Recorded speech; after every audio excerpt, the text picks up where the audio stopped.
This is silent noise.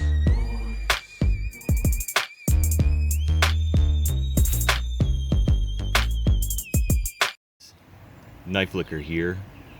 First off, let me start off by saying we broke 800 subscribers, so thank you very much, guys.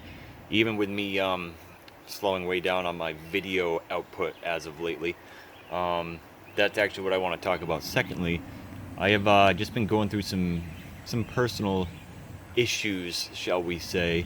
You know, it's I might eventually get into some of it on here with you guys because I consider a lot of you my friends, but it's just stuff I got to deal with, and my mind's not really in it right now. So I apologize, guys, that I have not been consistently uploading like I would like to be, and I'm just not as good as I used to be with shipping stuff out and getting stuff in and getting it out, and I'm just lost right now. So I'm asking you guys to just bear with me for a little bit, and hopefully it should get better soon.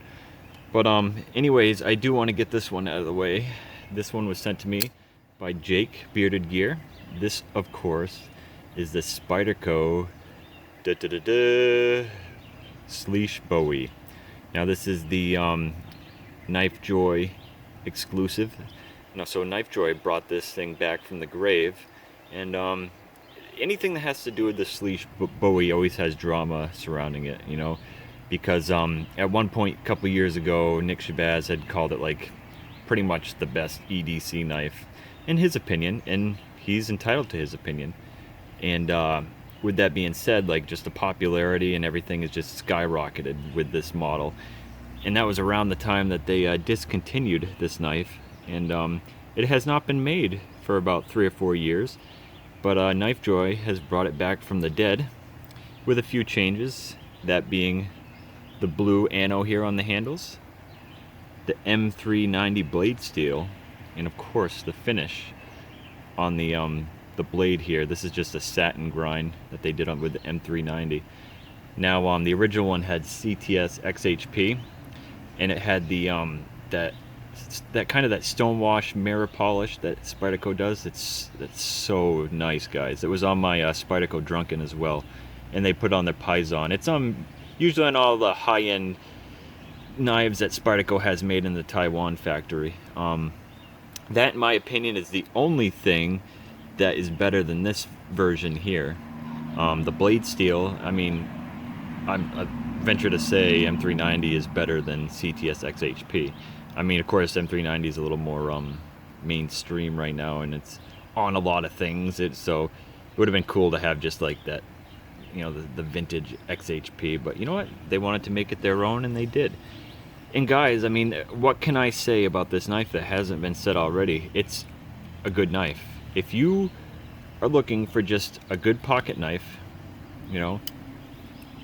that's light, that has good ergonomics, not too big, but not too small. This is just under 3.5-inch blade. It's just over, I think, 4 ounces. You have this nice contoured titanium scale. It's all around just a good pocket knife, guys. Nice and thin behind the edge. And I guess it's not a fidget knife, if you want this knife for, like to play with, I guess it still can. If you're someone that enjoys like a nice slow roll, something that's nice and smooth, then this is definitely a good one to get, and you can still fidget with it. It's just not like a free dropper or anything like that.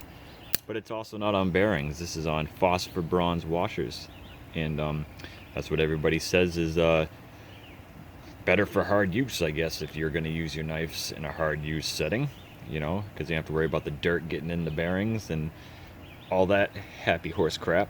But if you just want a good knife, it carries well in the pocket, well built, good materials, and I guess this is a good way to go. I mean, they do plan on doing another run of this knife.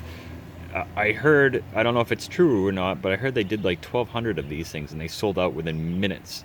And that's a good amount, guys. But they are going to be bringing it back. I'm sure it'll be at least another year before they do. I'm not sure if it's going to be in the same variation, or maybe they'll try something different. But I don't know. I'm a fan.